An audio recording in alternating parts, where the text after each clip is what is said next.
Alright, for our level 2 class, I'm going to do a walkthrough of my arrangement of Another Brick in the Wall Part 2. So this is going to be very close to what's presented in the performance video, minus the guitar solo, which I'm going to leave for a separate video, and there will be no percussion in this one as well. So, again, the tuning, we're in drop D, beginning with our D minor grip, up here in the 13th fret or position, and let that ring. Onto our melody in the 7th and 6th frets here, let the notes kind of ring together. I'm assigning my thumb to string 3 here, index takes string 2, and middle takes string 1. A nice little arpeggio to work yourself through. Onto our D minor chord in the first position, and there's lots of mute strings where I'm just going to release the pressure on the chord and get that percussive sound, but when I release the pressure, I'm not going to release the shape of the grip. It's going to remain. I just kind of let the fingers relax, and we get those percussive strings or mute strings.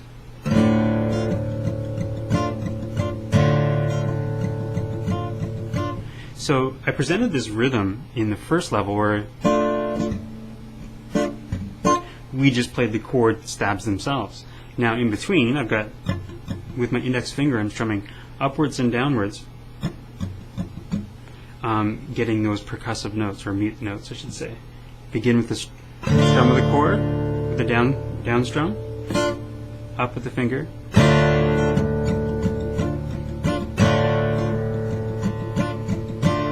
like that, getting that kind of sound. Moving back to our 7th and 6th frets here for our vocal melody.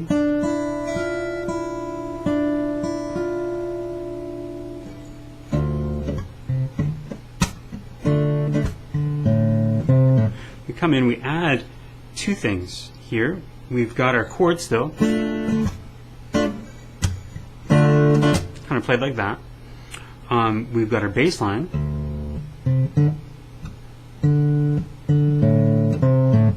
And I've added in the thumb kind of doing some slaps on counts 2 and 4. So we begin with the thumb on string 6 with our D minor chord, into our fingers played again, followed by the snare hit. Then grab your C or 3rd fret with your thumb and 3rd finger over here, into another D minor chord with our thumb playing on string number 4. So we're halfway through the first measure here. The remaining elements of that measure are just mute strings, so it's pretty easy. Mute, hit, mute. We begin our next measure with our thumb on string number 4 of our D minor chord, into our snare hit. Open strings here, string 4 to 5. Now this time, this is a challenging one. I'm going to do that 3rd fret with a snare hit. It's very much like a bass player would do, like a slap. And I do a pull just because I'm moving to a different hand position kind of thing. The pull to the open string's not really necessary, but I'm just kind of moving my hand down. So here's this rhythm part, a great part to work on all on its own.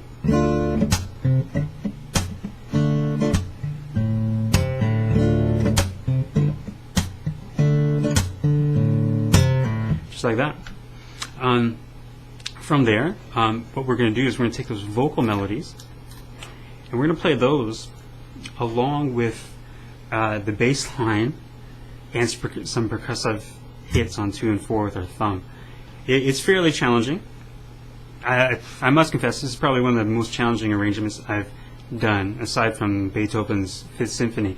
And it's one of the very first full arrangements where I tried to incorporate many different things into it, meaning vocal melodies, guitar parts, bass lines, percussion. And it ends up being, just when I throw in this guitar solo at the end, it's quite a challenge. But even right here in this verse, this took me quite a while to get rolling along. So our melodies down here,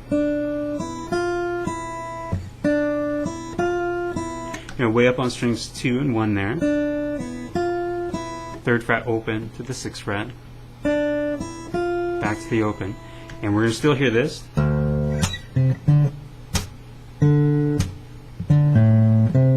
Still hear that bass line underneath.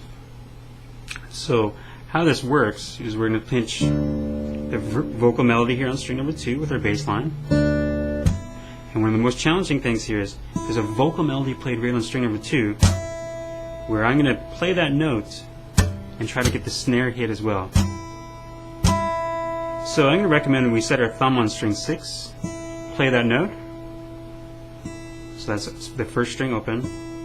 Now I'm going to try to time these two things by placing my thumb down on string number 6 and playing that note at the same time. So I'm just placing my thumb at the same moment as I'm playing that string. That seems easy enough. So now what I'm going to do is a little bit more forcefully bring that thumb down, and then we end up hitting those frets there with our string, and that's how that technique's done. That's our first beat into our second beat. Right after we play that snare, we're going to play 3rd and 6th fret here. 6th fret on string 2, 3rd fret, into our bass line, moves up to that 5th fret. Again, open string after that 1st fret. This is measure number 11, by the way. And these 7th frets right on string number, right on beat number 4, I just play those with the snare, with more of the strumming technique. We start again into measure number 2. This time the bass line's down to string number 4. This time, very similar, but we have our that 3rd fret, and again the open string with the snare.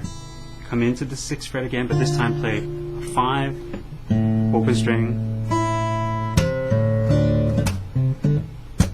Back to our main rhythm.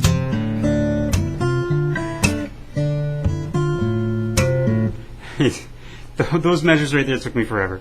But now that it's like many things, once they're presented to you and the answers are kind of laid out in front of you, it's not so challenging. But coming up with that just took me forever. But let's move on to where we go for the G chord. And I kind of played a G7 chord because there's a 3rd fret in here.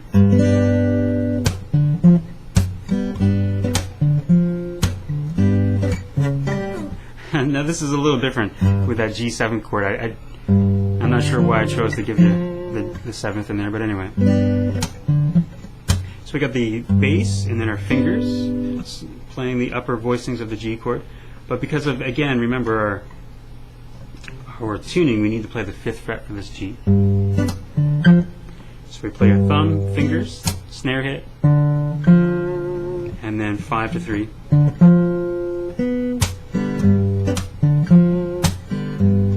Kind of a couple measures jamming on it in that fashion. And then the vocal melody comes in with, for the hey teacher part,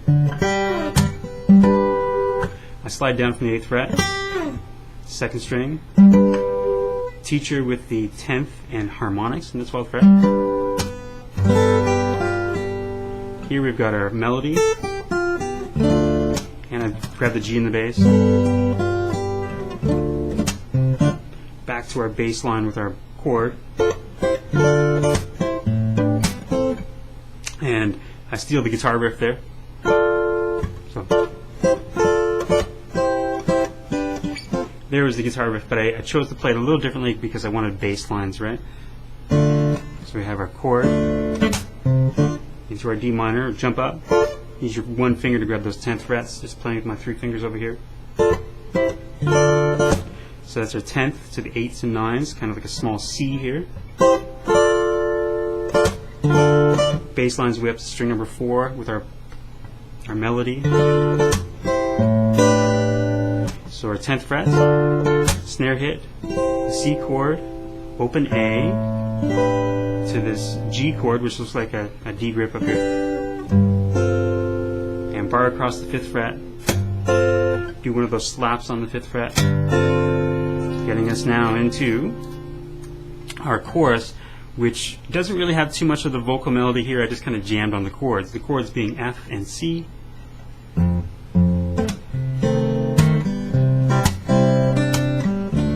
So here's your F. Again, I'm making an F7 for some reason. Sounds kind of odd. So thumb, fingers, snare hit. Go back to the fingers. Now the C. Same kind of thing. Thumb, fingers, hit, and then chord. Our main guitar riff.